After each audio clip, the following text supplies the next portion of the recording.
we're going to be looking at being able to add and subtract fractions. Again, something very mixed in the class from what I've seen. Some of you remember how to do it, some of you are forgetting how to do it, but again, it always comes up in lots of different forms in the GCSE, so it's always a good one to practice, getting you ready for next year. Right then, adding and subtracting fraction. Remember, when you've got 2/5 plus 1/8, you can't just add those together. You need a common denominator to be able to add them together. The easiest way to get a common denominator is by multiplying your two denominators together. So if we do 5 times 8, you'd get 40, and that is our common denominator. So we write two new fractions with 40 on the bottom. Because we have done 5 times 8, remember, whatever you do to the bottom, you have to do to the top. So then we have 2 times 8 as well to make it the same equivalent fraction here. So 2 times 8 is 16. So this becomes a 16 over 40. And we're going to add that to, so this one we've done 8 times 5 is 40. So we have to do 1 times 5 there, which is 5. Now we can add those together because we've got a common denominator. So we add the top together to get 21 out of 40. Again, if it can be simplified, you can simplify, but on this one, that there is in its simplest form. So remember, that is the method that we've used in lesson. We multiply the bottom two and then we cross multiply. So I'm looking at a subtraction one. Again, subtraction is exactly the same, except for right at the end, we are going to subtract instead of add. So we're going to multiply these bottom two together to get 35. So 35 and 35. And then again, because we've done 7 times 5, we have to do 5 times 5. So we go across to get 25. And then because we've done 5 times 7, we do 1 times 7, which is 7. Remember, this is a subtract. So we're going to do 25 minus 7 to give us 18 over 35. So again, already in its simplest form. So that one answer is done. The next one we'll be looking at is one with mixed numbers. So these ones are the ones that we struggled with and we did in our feedback because it's ones that most people in the class got wrong. So here we've been given 1 2/7 plus 5 1/3.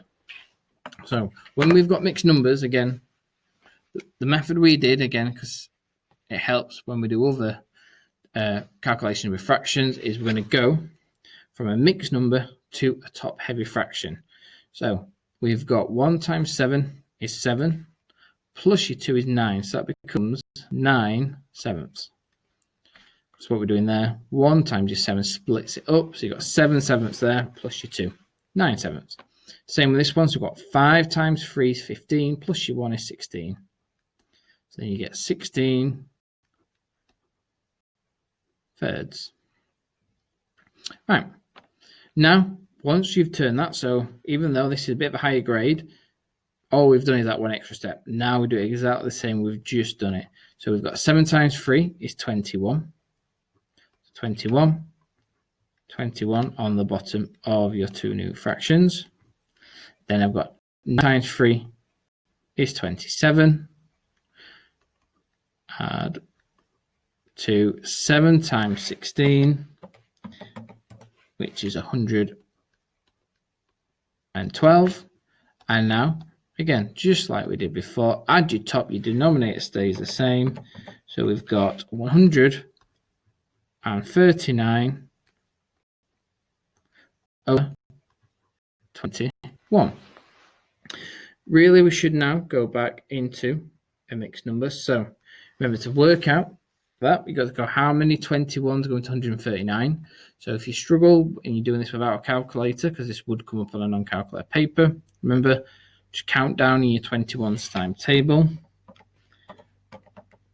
Right, and that would give you 6. So you get 6 whole ones.